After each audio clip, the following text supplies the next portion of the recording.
దాంట్లో ఉమ్, కల్తీనే ఇచ్చారా లేకపోతే ఏమి ఇచ్చారో అనవసరం. బట్ తాగుడు అనేటటువంటి దాన్ని ఎంతగా కంట్రోల్ చెయ్యాలో సాధ్యమైనంత వరకు ప్రభుత్వాలు తాగడం నుంచి ప్రజల్ని దూరం చేయాలి. అసలు ఆ బాధ్యత వదిలేసాం. తాగి ఉమ్, పెంచడం మా బాధ్యత అనే ఒక కొత్త కాన్సెప్ట్కి వచ్చాం.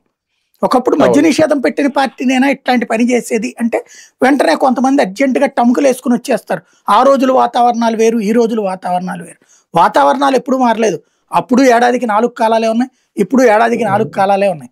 కాకపోతే అంతేగా. సమస్య ఎక్కడ వస్తుందంటే నీ ఆలోచన తీరులో.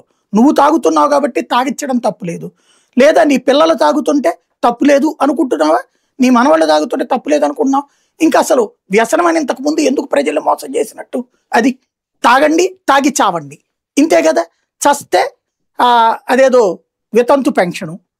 అట్ ద సేమ్ టైం బతికున్నంత వరకు వాడిని పీల్చి పిప్పి చేసి వాడు సంపాదించుకున్న రూపాయి, రాత్రి పగలు వాడు కష్టపడి సంపాదించుకున్న రూపాయి వాడి కుటుంబానికి ఖర్చు పెట్టడు, వాడి పిల్లల పోషకాహారానికి ఖర్చు పెట్టడు, వాళ్ళ పిల్లల చదువులకు ఖర్చు పెట్టడు, వాళ్ళ కుటుంబ జీవితానికి ఖర్చు పెట్టడు. మొత్తం తీసుకొచ్చి తాగుడికి తగలేస్తాడు. ఆ తగలేసిన తాగుడు కారణంగా వాడు చస్తాడు. తర్వాత పిల్లలు అనాథలు అవుతారు, విద్యకు దూరం అవుతారు, ఆ భార్య వితంతు అవుతుంది, మళ్ళీ ఆ కుటుంబం విచ్ఛిన్నం అవుతుంది. అట్ ద సేమ్ టైం దీన్ని ఏదైతే పని చేసినటువంటి ఆ కష్టార్జిత సొమ్ముని దోచుకు తింటున్నది ఎవరు? ఇక్కడ వైన్ షాపు, ఆ పైన ప్రభుత్వం. ఇంతే కదా, ఇదే కదా అవును. జరుగుతున్నటువంటిది.